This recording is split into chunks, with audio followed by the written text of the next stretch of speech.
Hello there and welcome to another video. Today we are going to be doing a haul. I literally found these items in my office. I have an idea of maybe when I got them. It was definitely before my daughter was born. My daughter is 15 months old. So these have been in a box for a while, and I figured now that I'm rearranging and getting things listed on a regular basis again, that I should move on to these. So I'm going to show you these items. Like I said, it's been a while, so you haven't seen me pick these up in a video. And I actually did a last minute auction. And so I got 3 lots, but each lot had multiple pieces. So I'm going to show you those pieces as well. So let's get started. I'm just going to start grabbing stuff.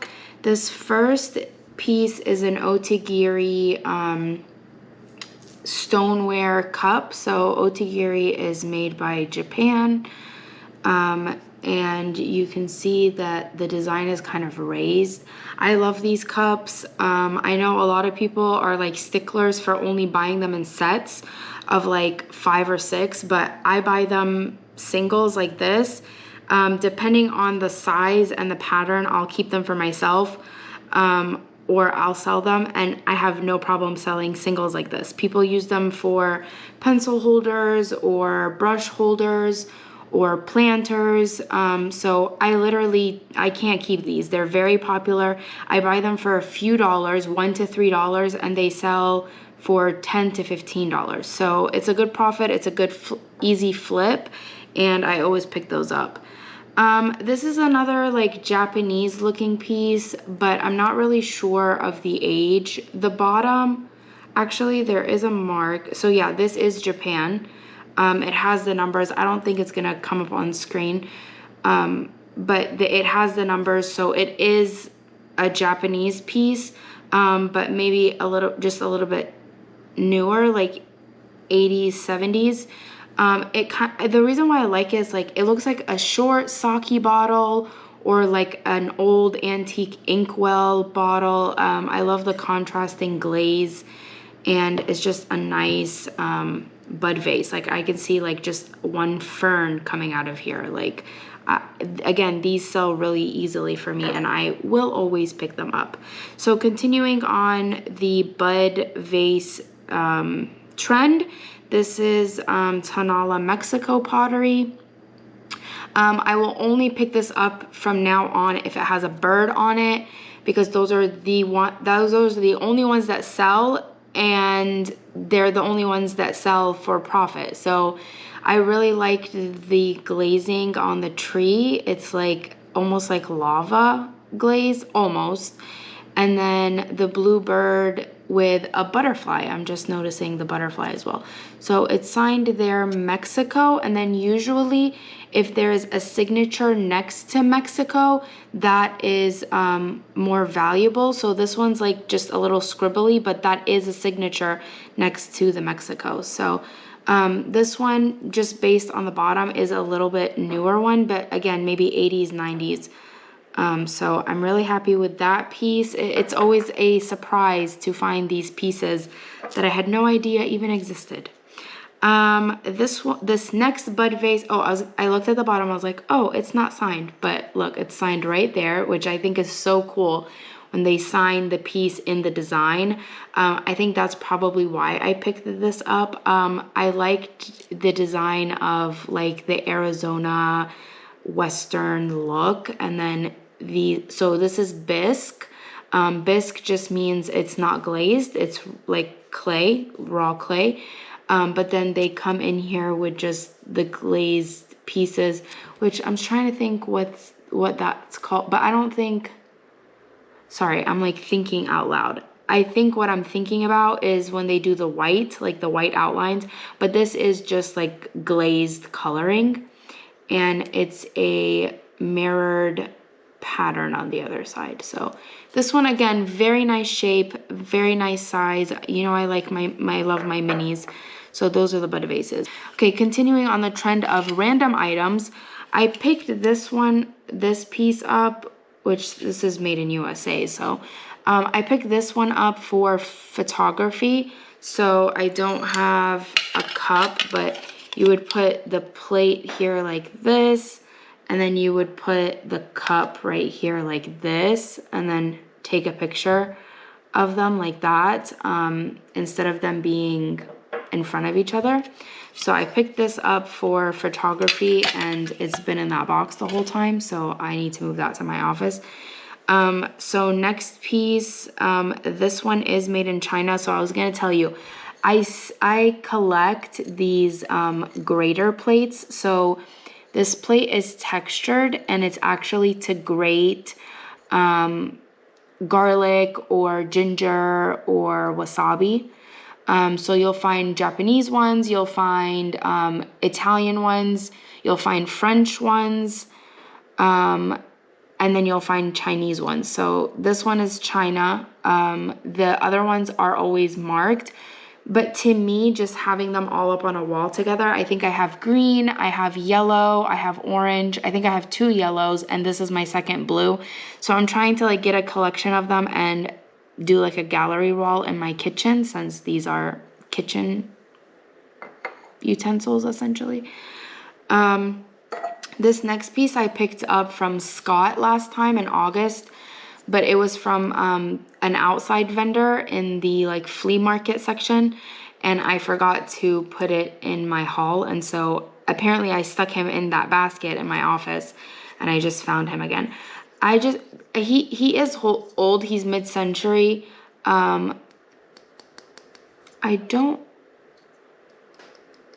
Maybe the eyes are glass, but I just loved the grain of wood and how like the grains like popped out with the design of the owl chest. So he was really cool. I think I paid like $2 or $3 for him.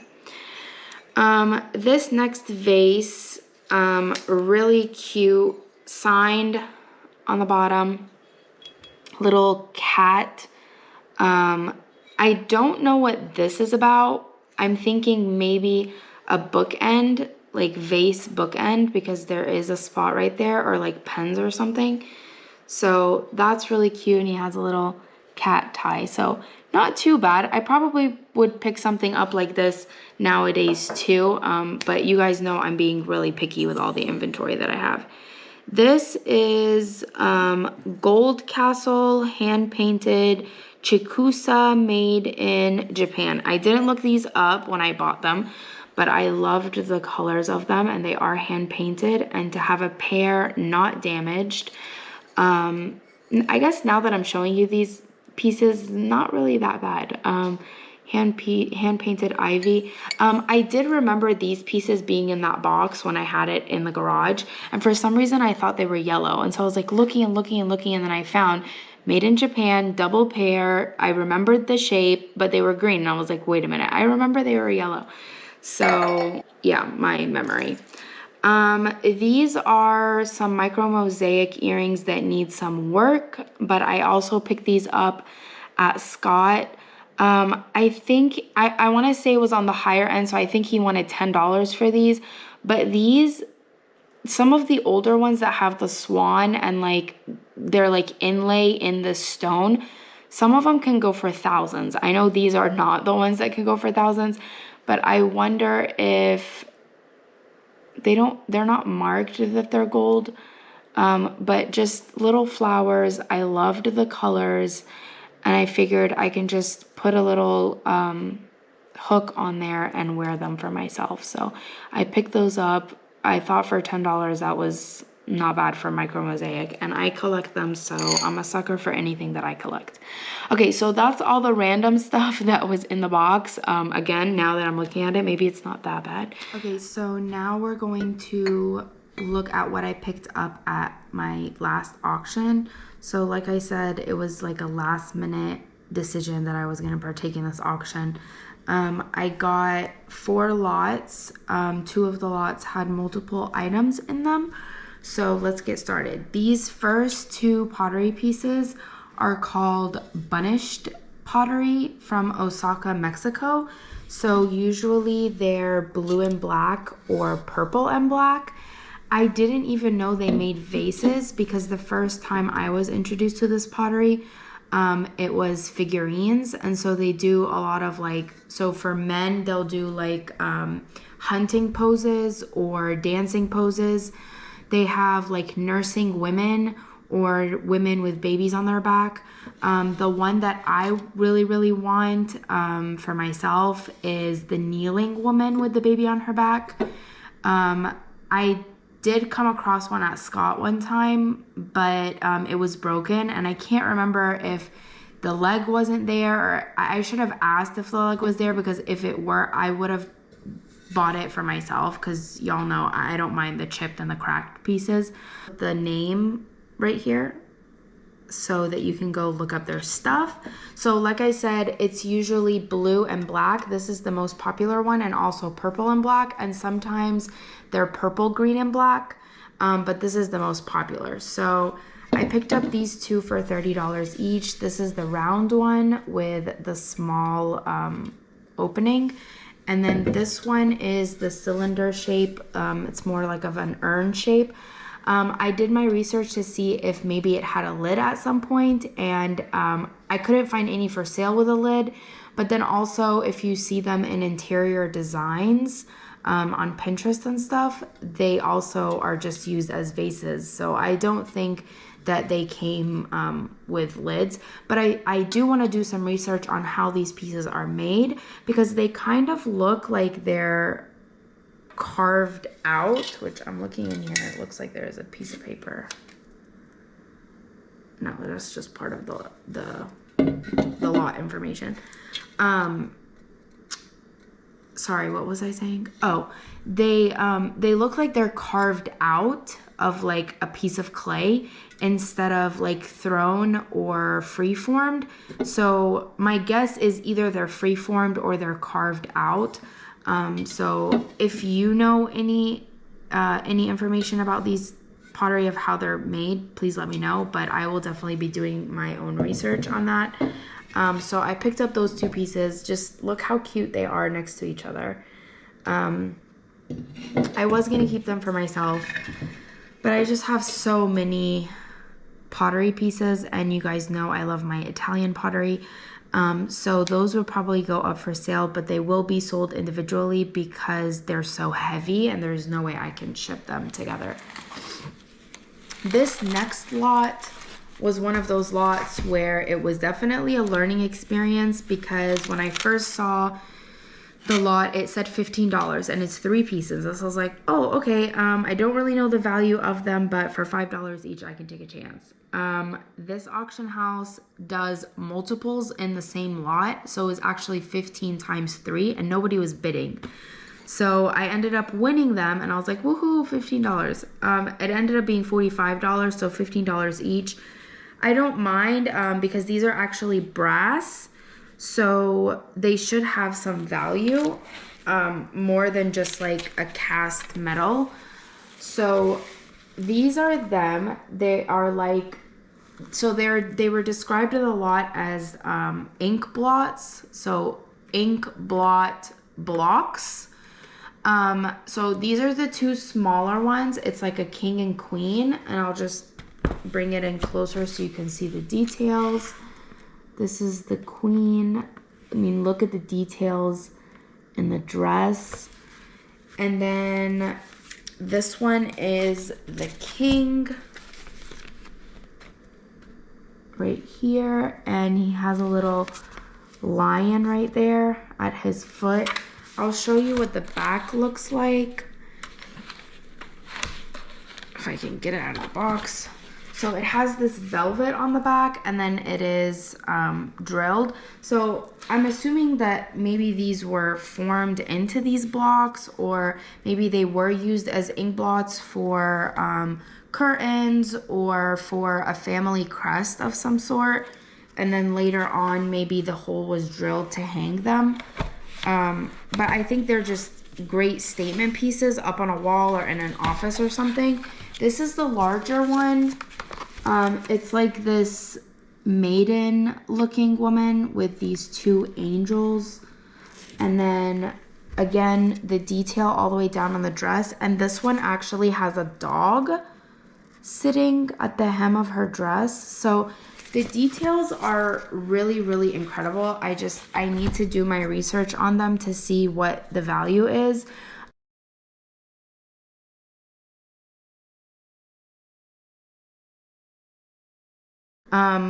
For pieces like this that are so unique and so like just cool, I feel like even if I made my money back, I am more than happy to offer cool pieces like this on my eBay store. But to be honest, I feel like they are probably worth $15, more than $15 each.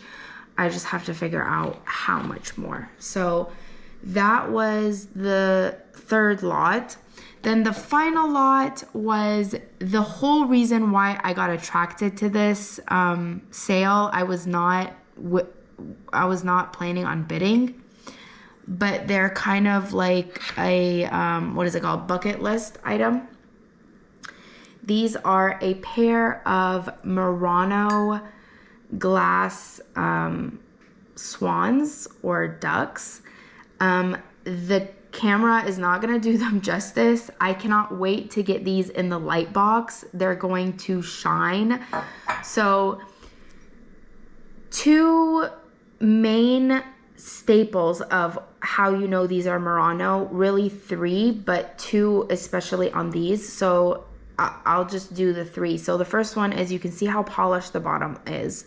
The reason why I say not really on that one is because there are a lot of very high quality glass pieces that the bottoms are polished, but they're not Murano. So if you see something with like a duck that looks like this, but then the bottom doesn't look polished, it's most likely a reproduction and not Murano. So that's the reason why I bring up the polished bottom, but polished bottom doesn't automatically mean Murano. But what you see here is the ombre effect of the coloring. You can really see it like down at the breast right here. I mean, again, the camera is really not doing it justice, but it on the camera, it's showing not as a smooth transition, but in real life, it's very ombre. And so you get this deep like cranberry to pinkish to purple and then blue. That is very vindicative of Murano. A second way you can tell that these are Murano are the gold flakes that are inside the glass. So you have them here, you have them on the beak, you even have them on the eye right here, and then on the other wing. So this one is this stance where its head is a little bit more picked up, and then this one has its head down. I do see more often than not that these are sold separately. So you'll see a listing for the head down or a listing for the head up. I think they look fantastic together. So I am definitely going to sell them as a pair. They're not too heavy, so they're solid glass, but I'm not too worried about weight. They're just absolutely beautiful, absolutely stunning. I am very, very happy about these, and I can't wait to get them listed and to see how they do. So they were even better in person when I got there. Like, I knew what they were right off the bat, and I was like, I've always wanted a pair of those, and they went, I can't remember if I paid $40 or $60, but either way, that's a steal for these. And then when I got there and they pulled them out under the spotlight, like it was like a stage they're just like gorgeous. That's why I said I cannot wait to get these in the light box to really see how they pop. So that was everything that I randomly found in my office and the small auction haul that I did. This auction was probably from 3 weeks ago. I was sitting in the bed sick and bored, and that is not a good combination. So I just picked up these few items from that auction. Plus I wanted to kind of dip my feet into other auction houses. So this would be my second auction house that I'm dealing with. I wasn't too impressed with the way that they dealt with things, but the last auction haul that you saw me do, that was from a more local auction house to me, a little bit smaller, and it's connected to a really good antique store that I've actually been wanting to go and film at for you guys. And so I'll definitely be working with them again very soon. Unfortunately, right now they have a Halloween auction going on, and I don't do Halloween, so I'm skipping on that one. But I think after the fall and the holidays, it'll be more of what I'm interested in. So again, hopefully I'll remember to take you guys along the auction process. It's very long. I'm on there for like 5 hours the day of the auction, but I can just show you guys a little bit of how it looks like on the buyer's end. But anyways, I hope you enjoyed this random haul. I hope you enjoyed finding these items with me and kind of learning about the other pieces that I got from the auction. If you know any information that I didn't mention, please let me know in the description box down below. Don't forget to check out my TikTok. I throw up shorts over there and give little hints about restocks and if ever I'm out shopping. So you can find the description to that, or the link in the description below. And also, as always, my eBay is a link down in the description. So check those out. Thank you for watching, and I will see you in the next one.